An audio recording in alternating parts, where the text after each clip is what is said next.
Hello students, today we will learn a new topic on teaching machines. Now let's start with introduction. With the increasing of population, the needs for education also increases. The demand cannot be met simply by building more schools and training more teachers. Education must become more efficient. In any other field, a demand for increased production would have led at once to the invention of labor-saving capital equipments. Thus, the introduction of teaching machine is another kind of capital equipment which will encourage the student to take an active role in the instructional process. Now, moving to teaching machine. In a conventional learning process, both teachers and students are actively involved, but in the recent innovation of the educational system, the teacher need not be physically present to teach. Teaching machines and a programmed instruction represents this new development in education. The pioneering work in the field of teaching machines was done by Sidney L. Precy of the Ohio State University.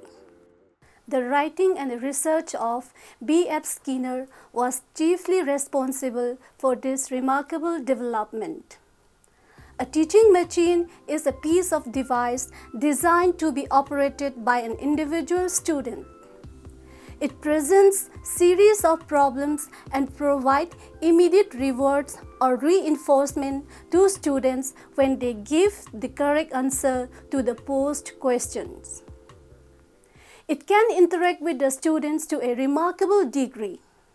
The essential characteristics of the various teaching machines are as follows. In the first point, we have the student is presented with a question or problem by some form of display on the machines. 2. The student is required to respond overtly. The student must do something about the problem, either to write an answer or to push a button to indicate the correct answer. 3. The student is informed as to whether his answer is right or wrong. This is being done either by showing the correct answer or by moving forward to the next frame when a question has been answered correctly. 4.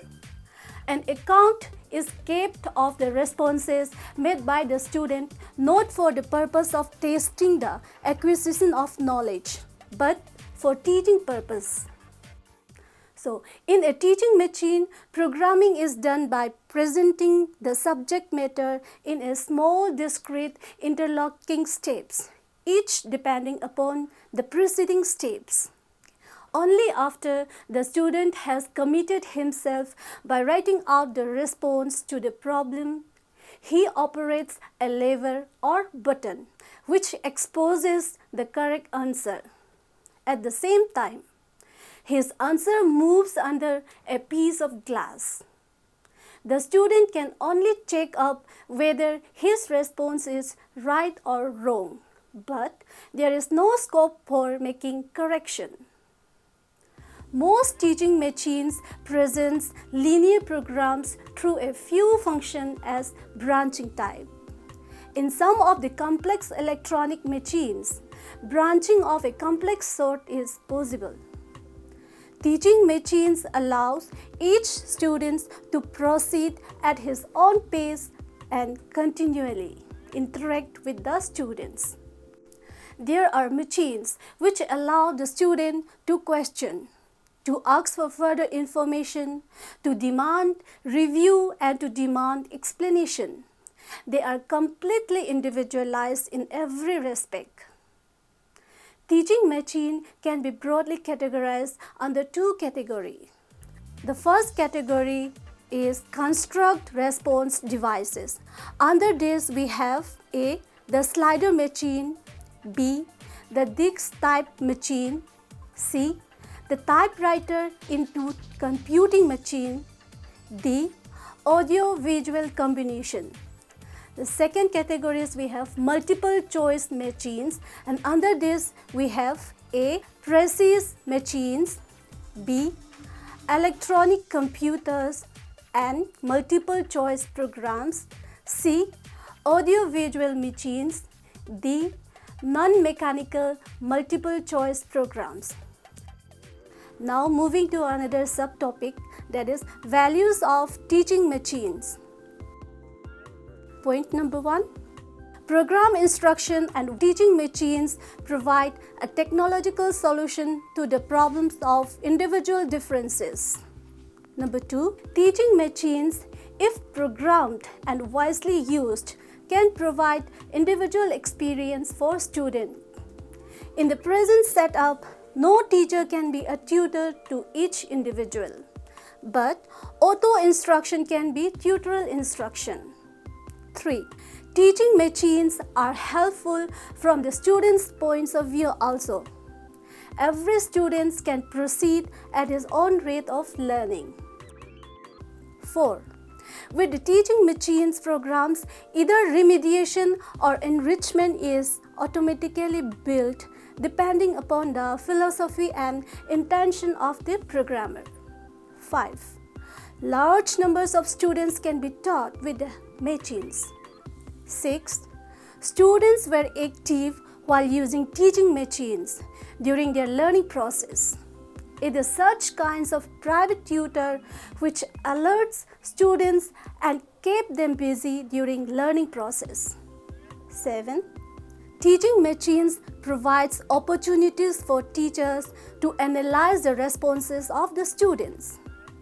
By this, they see what students understand item by item. 8.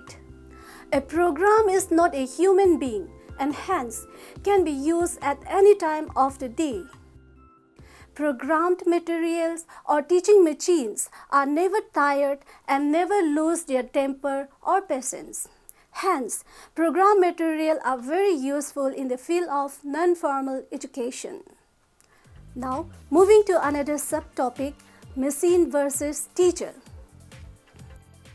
As a result of advancement in the field of educational technology, teaching machines were introduced to make teaching learning more effective.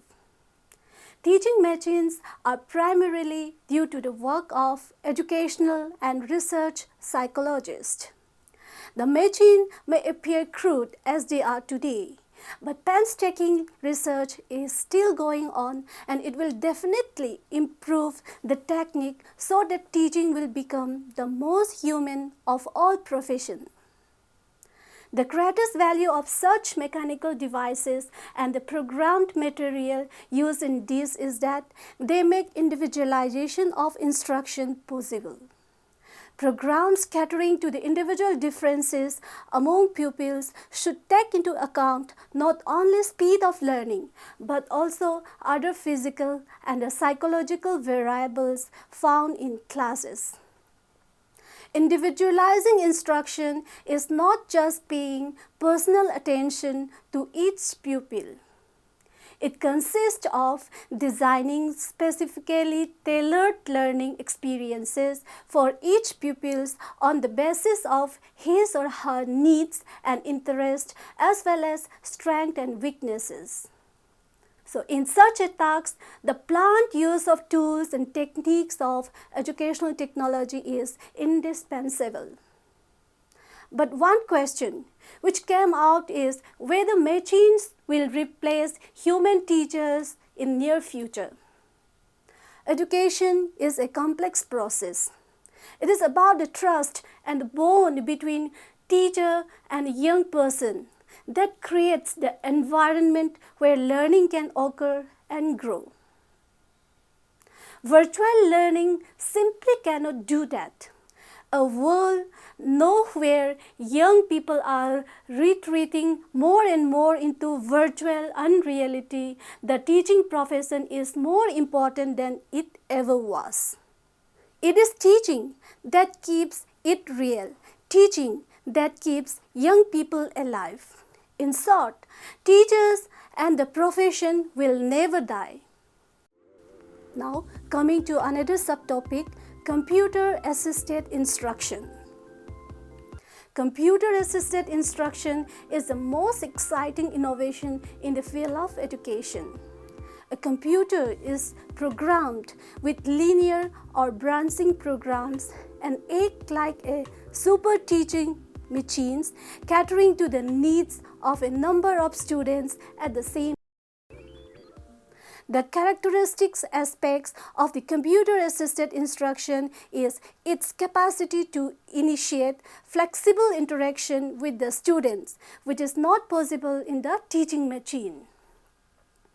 The computer is able to record and store all the responses of all the students.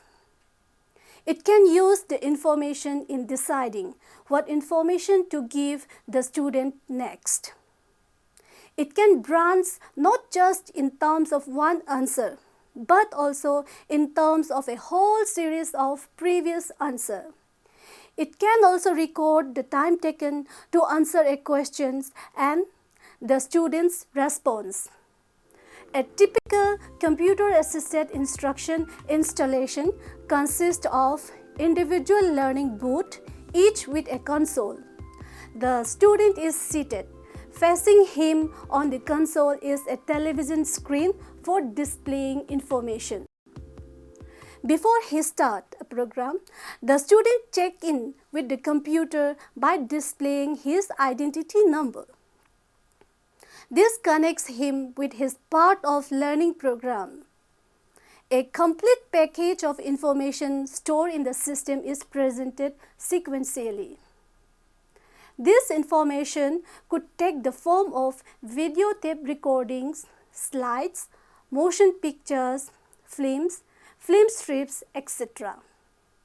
The student may question the computer and feed answer into it by means of a typewriter keyboard.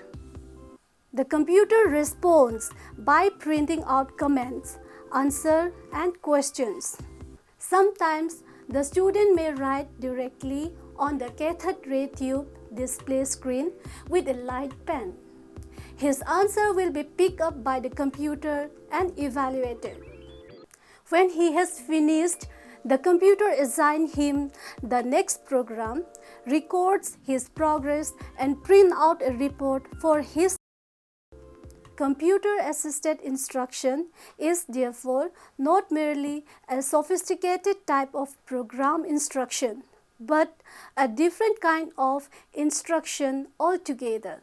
No doubt, it uses program instruction, but it also uses electronic media theory, concept of audiovisual and media theory, communication theory, system theory, and learning theory. Now, coming to the conclusions of our day's topic, teaching machines and the computer-assisted instruction is not to exclude the teacher from the classroom, but to effectively supplement in the teaching learning process. They are the results of innovation in the field of educational technology. Machines means relief from the more mechanical aspects of the teacher's work. Teachers need no longer be talking books or paper correcting automations. They can hereafter work in the areas like evaluation, planning, curriculum revision, guidance, and human relations. In spite of certain difficulties and imitation, it provides opportunities to modify and improve the education system as best as possible. Thus, educational technology has full potentiality to provide effective control to the process and the product of education by solving the various problems.